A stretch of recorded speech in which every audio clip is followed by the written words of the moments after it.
Let's just turn this down just a little bit. Okay.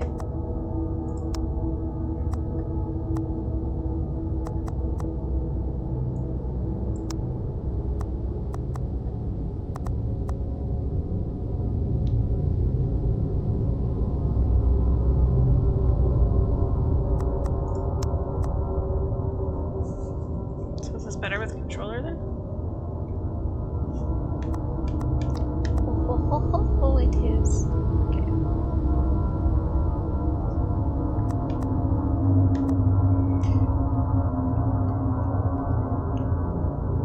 Hello everyone, and welcome back to Swankiest Acorn Gaming. I am hopping into a game called Dagon today. I don't know a whole lot about it. I know that I think it's a horror game, possibly a bit of a narrative, and it's supposed to be short, so this should be like a one and done. I do see that there's a few DLCs, which I don't have, but we're just gonna play first one here and we'll see how it goes. No idea, I'd love to give you a bit more, but oh, here we go. Dagon is a faithful interactive adaptation of H.P Lovecraft's work, focused on story and atmosphere. You will not find difficult choices, action sequences, or inventory management here, and movement is limited to progressing through the locations along with the plot. I am writing this under an appreciable mental strain, since by tonight I shall be no more.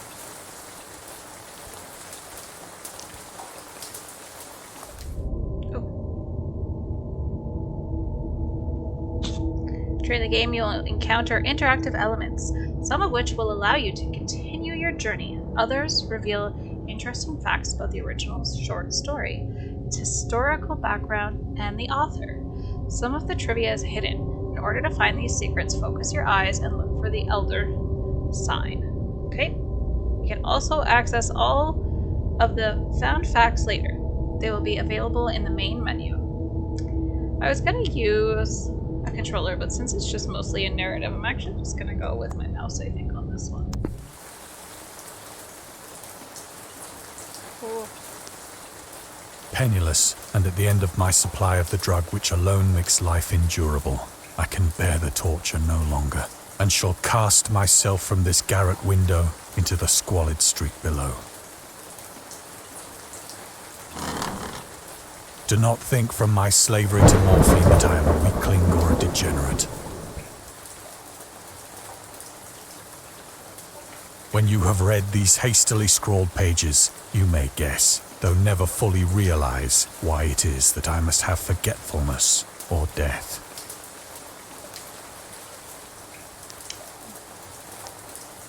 Okay, so these ones will be the ones that contain story. This is the progress forward. Okay, gotcha. Morphine. Morphine entered into use in the 19th century and was routinely administered to treat severe pain during the American Civil War, 1861 to 1865. The World War, 1914 to 1918. It was also sold without restrictions until 1914. Oh, that's dangerous. Morphine became more popular after the invention of the hypodermic syringe around 1854. Frederick Struner, I am so sorry that I butchered that name, who first isolated the substance, originally named it morphium, after Morpheus, the Greek god associated with dreams. Fair point. At the time when Dagon was published, morphine abuse, known as soldier's disease, already posed a big problem in the United States.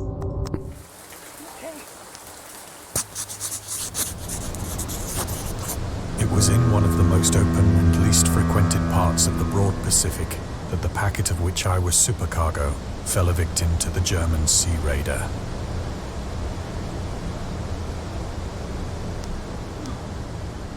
Sorry, I needed to hydrate. I can't walk, I don't think. No. Okay. No walkie walk, just clicky click. Okay. The Great War was then at its very beginning, and the ocean forces of the Hun had not completely sunk to their later degradation, so that our vessel was made a legitimate prize, whilst we of her crew were treated with all the fairness and consideration due us as naval prisoners.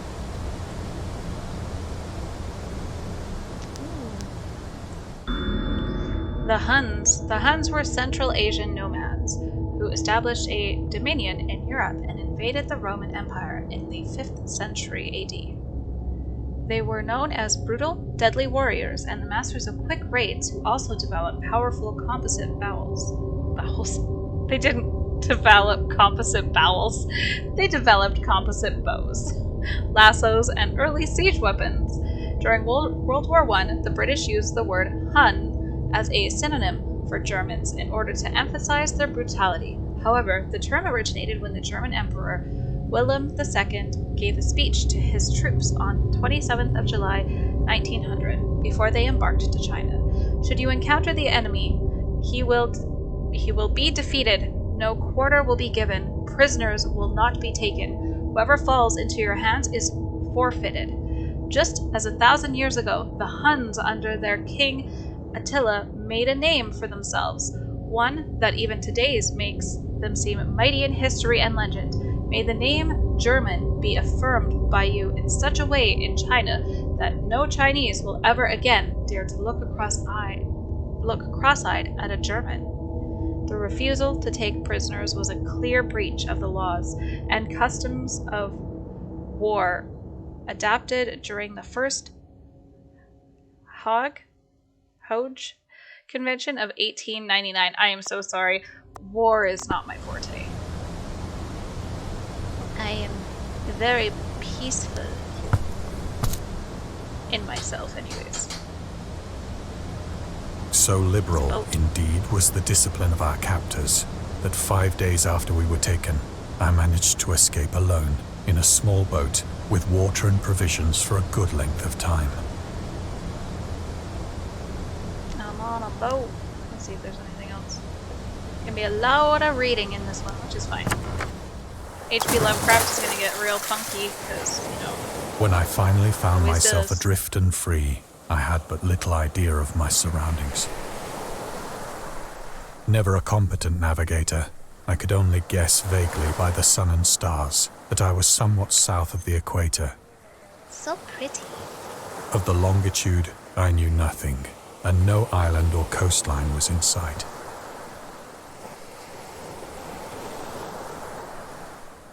Okay. Assuming nothing else is here.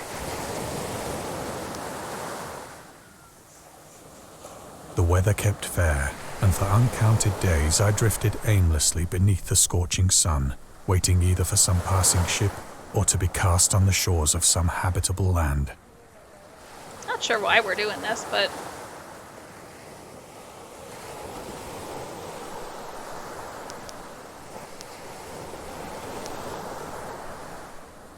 But neither ship nor land appeared, and I began to despair in my solitude upon the heaving vastness of unbroken blue. you got depressed. Which is fair. The change happened whilst I slept. Spoopiness is starting to happen. Its details I shall never know. For my slumber, though troubled and dream-infested, was continuous. Oh! That got aggressive quick. Ugh. When at last I awoke, it was to discover myself half sucked into a slimy expanse of hellish black mire, which extended about me in monotonous undulations as far as I could see. Undulations. And in which my boat lay grounded some distance away. Right there. Though one might well imagine that my first sensation would be of wonder at so prodigious and unexpected a transformation of scenery, I was in reality more horrified than astonished. For there was in the air, and in the rotting soil, a sinister quality which chilled me to the very core.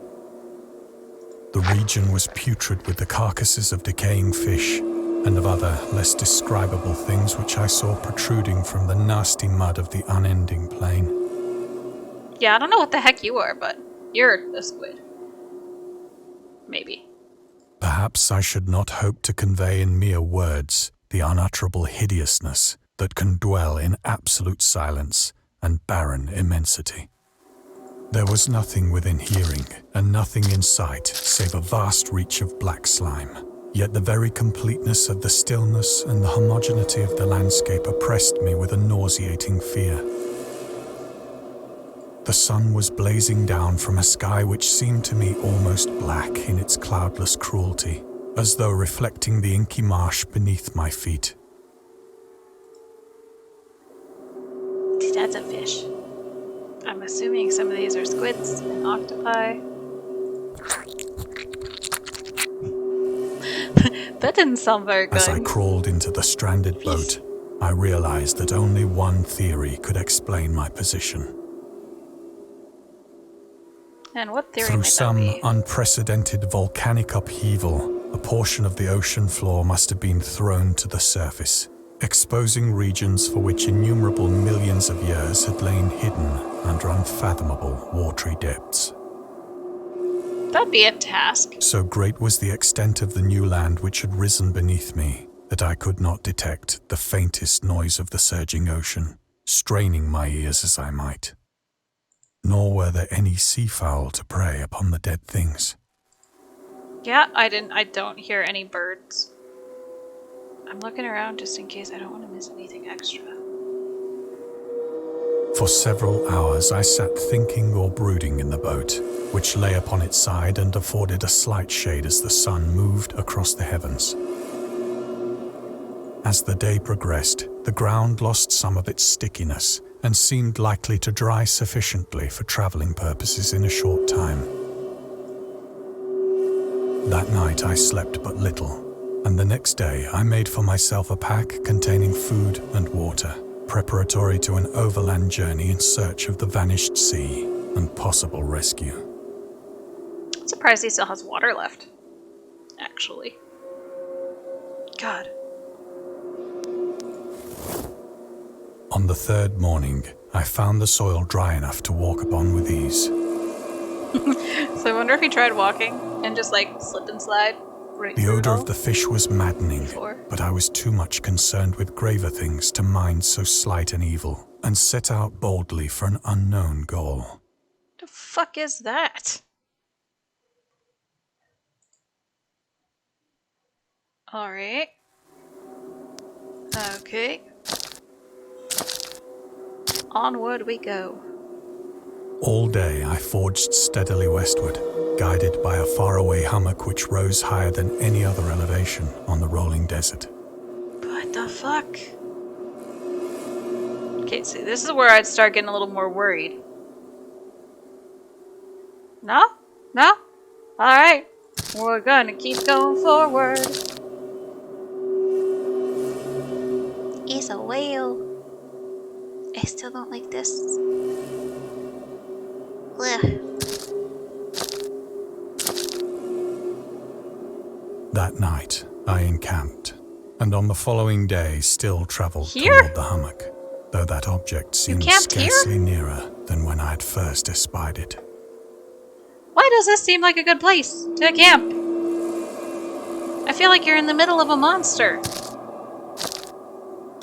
Don't camp there.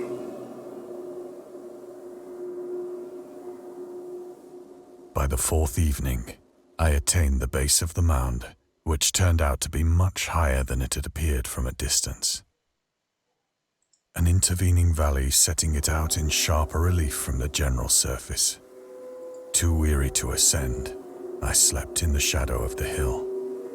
I don't want to sleep in the shadow of the hill. I know not why my dreams were so wild that night, Because of your bananas. but ere the waning and fantastically gibbous moon had risen far above the eastern plain,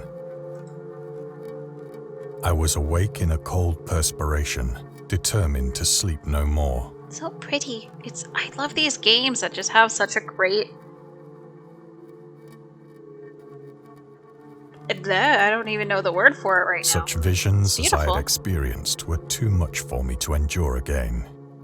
And in the glow of the moon I saw how unwise I had been to travel by day. Aesthetic. That's the word I was looking for. Without the glare of the parching sun, my journey would have cost me less energy. Okay, up we go. I now felt quite able to perform the ascent which had deterred me at sunset. Picking up my pack, I started for the crest of the eminence. Da da da. Okay, oh, picking up my pack, so I gotta pick that up when I'm looking. Ooh, over there's so pretty. I have said that the unbroken monotony of the rolling plain was a source of vague horror to me. But I think my horror was greater when I gained the summit of the mound and looked down the other side into an immeasurable pit or canyon, whose black recesses the moon had not yet soared high enough to illumine. I felt myself on the edge of the world, peering over the rim into a fathomless chaos of eternal night. Through my terror ran curious reminiscences of Paradise Lost and of Satan's hideous climb through the unfashioned realms of darkness. As the moon climbed higher in the sky, I began to see that the slopes of the valley were not quite so perpendicular as I had imagined.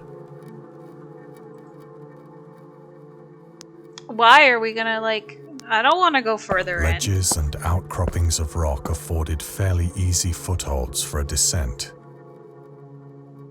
whilst after a drop of only a few hundred feet, the declivity became very gradual. Really? You want to go down there? I guess? Urged on by an impulse which I cannot definitely analyze, I scrambled with difficulty down the rocks and stood on the gentler slope beneath, gazing into the Stygian deeps, where no light had yet penetrated. All at once, my attention was captured by a vast and singular object on the opposite slope, which rose steeply about 100 yards ahead of me. Me too. I mean, now it looks a lot more ominous. It looked like a building before, but... An object that gleamed whitely in the newly bestowed rays of the ascending moon. I'm assuming we'll have to go that way.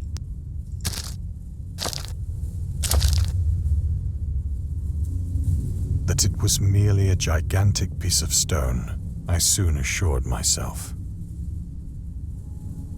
But I was conscious of a distinct impression that its contour and position were not altogether the work of nature. A closer scrutiny filled me with sensations I cannot express.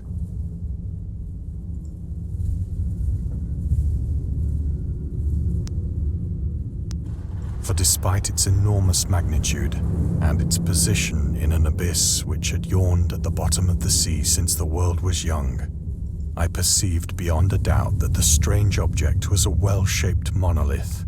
It's like the weird monolith that, people built, just put around whose massive bulk had known the workmanship and perhaps the worship of living and thinking creatures.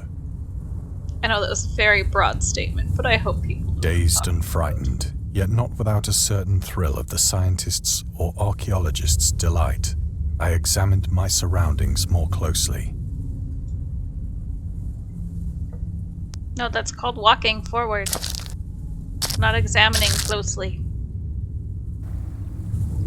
The moon, now near the zenith, shone weirdly and vividly above the towering steeps that hemmed in the chasm, and revealed the fact that a far-flung body of water flowed at the bottom, winding out of sight in both directions and almost lapping my feet as I stood on the slope. Across the chasm, the wavelets washed the base of the cyclopean monolith, on whose surface I could now trace both inscriptions and crude sculptures. Yeah, I see fish, and then water, and then creatures, and skulls, maybe?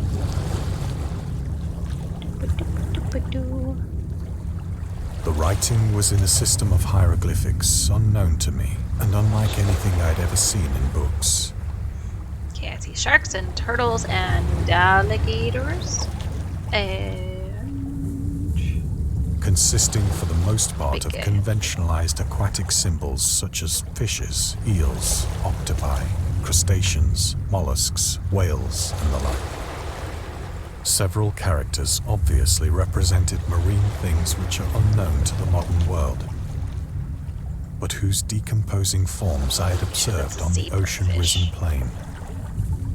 It was the pictorial carving, however, that did most to hold me spellbound.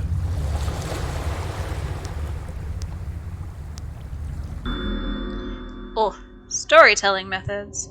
Dagon contains many themes and storytelling methods that Lovecraft developed in his later works, such as telling the story through carvings at the Mountains of Madness, the Nameless City. Journals and character notes, The Shadows of Time, The Hunter of the Dark. These are books. Sorry, if you don't know, H.P Lovecraft is a writer. I hope you know that. If not, if you're old enough to understand what's going on, go check it out. Crazy writings. And there's been some really good games actually made after some of the writings too. So, I read that one. Islands emerging from the ocean, Call of Cthulhu. Or fictional beginnings and deities based on real events and mythologies. Migo in The Whisperer in Darkness. It's also considered the origin of the popular Cthulhu mythos. Some of Lovecraft's other stories also conclude in a manner similar to Dagon, but let's skip the details in order to not spoil the ending. Ta-da! Plainly visible across the intervening water, on account of their enormous size, were an array of bas-reliefs whose subjects would have excited the envy of a doré. I think that these things were supposed to depict men, at least a certain sort of men, though the creatures were shown disporting like fishes in the waters of some marine grotto, or paying homage at some monolithic shrine which appeared to be under the waves as well. So is that not where we are at? Of Maybe? their faces and forms I dare not speak in detail, for the mere remembrance makes me grow faint, grotesque beyond the imagination of a Poe or a Bulwer. They were damnably human in general outline, despite webbed hands and feet, shockingly wide and flabby lips, glassy, bulging eyes, and other features less pleasant to recall. Curiously enough, they seemed to have been chiseled badly out of proportion with their scenic background, for one of the creatures was shown in the act of killing a whale, represented as but little larger than himself. Dang, that guy would be I giant. remarked, as I say, their grotesqueness and strange size, but in a moment decided that they were merely the imaginary gods of some primitive fishing or seafaring tribe. Some tribe whose last descendant had perished eras before the first ancestor of the Piltdown or Neanderthal man was born. Intriguing. Awestruck at this unexpected glimpse into a past beyond the conception of the most daring anthropologist, I stood musing whilst the moon cast queer reflections on the silent channel before me. Then, suddenly, I saw it. What are we seeing? Ooh. With only a slight churning to mark its rise to the surface, the thing slid into view above the dark waters.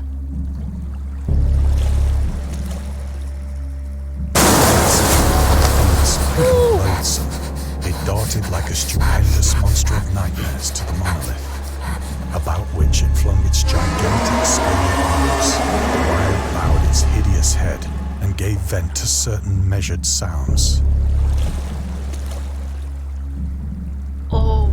I think I went mad then. No dang. No joking. Of my frantic ascent of the sloping cliff and of my delirious journey back to the stranded boat, I remember little. Okay, let's just go. Can't do too much there, so... I believe I sang a great deal and laughed oddly when I was unable to sing.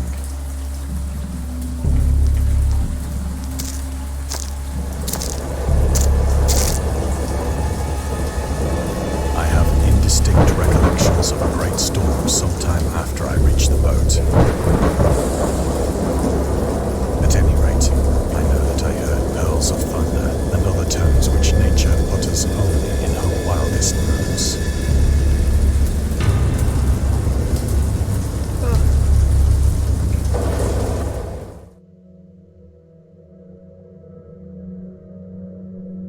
came out of the shadows, I was in a San Francisco hospital. Brought thither by the captain of the American ship which had picked up my boat in mid-ocean. In my delirium, I had said much, but found that my words had been given scant attention. Of any land upheaval in the Pacific, my rescuers knew nothing. Nor did I deem it necessary to insist upon a thing which I knew they could not believe. I have no legs. I am sitting in a corner. Yuck. The journalist. Lovecraft was a prominent figure in the world of amateur journalism. In 1915, he started publishing his own journal called The Conservative, which included political and social commentary, poetry, short stories, and literary criticisms written by him and other authors. Howard was a skilled wordsmith, but he also took criticism to heart, which resulted in his decision to step away from writing poetry and concentrate on weird fiction again. For the first time since his teenage years, Dagon published in 1917 and one of the short stories written during that period. In this example from The Conservative, the master of horror fiction explains his attitude towards warfare and the idea of a world peace. Why any sane human being can believe in the possibility of universal peace is more than the conservative can fathom. Should the entire civilized world agree simultaneously to disarm, one or more nations would undoubtedly retain secret armaments, and at the proper time take advantage of their more altruistic and less astute contemporaries in a wild career of conquest against unarmed victims. No country is, or ever can be, above warfare until the basic impulses of the human animal shall have miraculously changed. Which is true. It's essentially saying that if you were to take everybody's weapons away, there's going to be people that are going to store them away. And then somebody's going to come out and try and take over everything and go back into control. That's the human mindset of being in control. So this is very, very, in my mind, very accurate. Very accurate. Like, disturbingly accurate. Again, I have no legs! Okay, continuing. Once I sought out a celebrated ethnologist and amused him with peculiar questions regarding the ancient Philistine legend of Dagon, the fish god.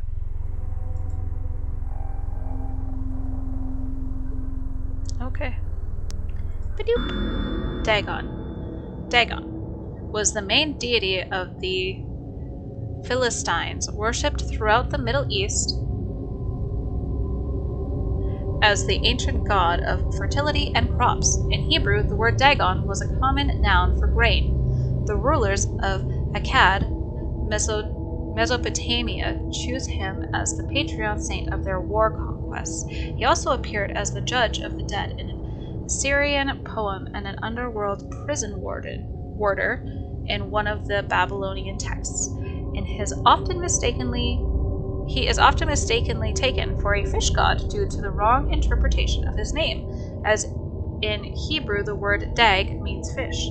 In H.P. Lovecraft's work, Dagon is an underwater deity ruling over the deep ones, a humanoid race with fish traits that reside in the ocean. He is worshipped by the secret cult called the Esoteric Order of Dagon. Cool.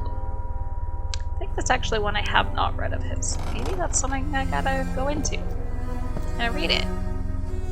But soon perceiving that he was hopelessly conventional, I did not press my inquiries. Ooh. August Derleth and the Cthulhu Mythos. August Derleth was an American writer and anthologist. He also befriended Lovecraft and published many of his works through his company, Arkham House. Although greatly contributed to the popularization of the author's work after his death, he is surrounded by numerous controversies. One of the most questionable decisions involved introducing the good versus evil doctrine. Derleth was a devout Catholic.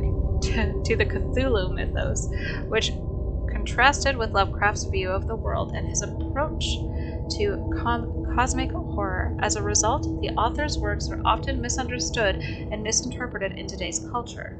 It is also worth noting that Lovecraft was never really interested in creating a mythology, and the term Cthulhu mythos was coined by Derleth after the author left the mortal plane. Man, this game is a mouthful just to read. Ding! Bing bong.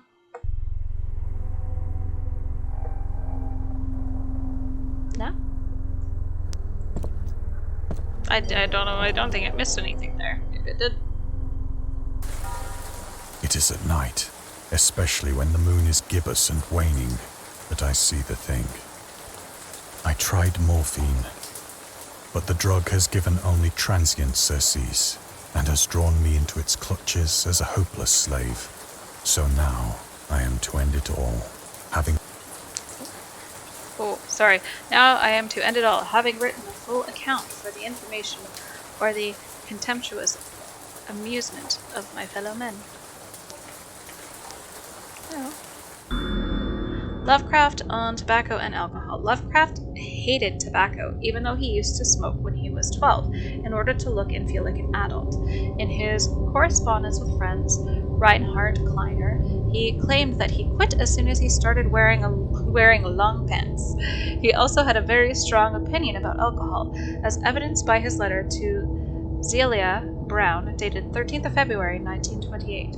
As for the matter of drinking, I have never tasted intoxicating liquor and never intend to, having a strong aesthetic disgust at anything which blunts or coarsens the delicate natural equipoise of the evolved human intellect and imagination. Drinking excited my personal repugnance, hence I don't drink. Let the herd do what they will. I am rather in favor of prohibition, the prohibition of any one antisocial force as well as of any other. Source: The Spirit of Revision. Lovecraft's letter to Zelia Brown. Reed Bishop, H.P Lovecraft, Sean Brainy, and Andrew Lement, St. Joshi. Okay, so I kind of wish I lived in an era where words like this and like the flow was a lot more natural, because I love the wording, but reading it is bananas. Okay, let's go back. Often, I ask myself if it could not all have been a pure phantasm, a mere freak of fever, as I lay sun-stricken and raving in the open boat after my escape from the German man-of-war. This I ask myself, but ever does there come before me a hideously vivid vision in reply. I cannot think of the deep sea without shuddering at the nameless things that may at this very moment be crawling and floundering on its slimy bed.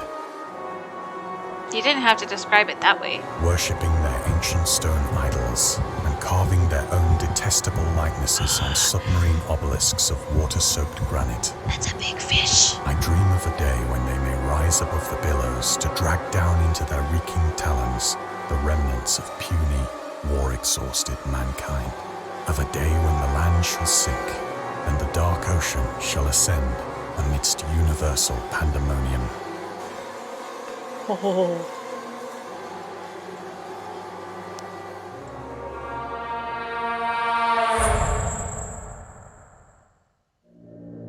The end is near. I hear a noise at the door, as of some immense slippery body lumbering against it. My daughter might come home and scare the crap out of me soon, so that'll be fun.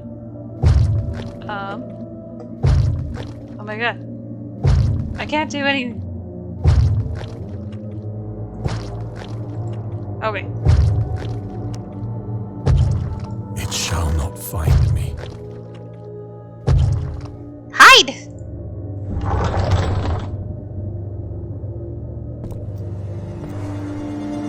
God, Can't do anything. that hand!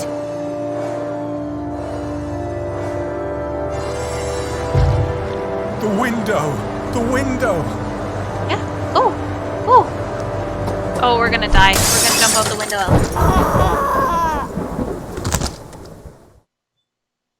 Yep. So, there we go. Oh, that was fun. I liked that. It was like, it was a little bit of a break from the normal, like, wow, hands-on spooky. It was really atmospheric. I mean, I'm also playing at 3 in the afternoon on a Friday. So, I mean, I've got lights outside. I've got my light here. I mean, if you want a really good immersive, try this one just in the dark. And I think it'll be a lot of fun. I'll put a link for it down in the description as well, so that you can kind of go and play it. I just played it on Steam and it was free. So thanks everybody so much for watching. Hit the like button, subscribe, and hit the little notifications so you get notified whenever I'm uploading. And we'll see you next time. Bye everybody.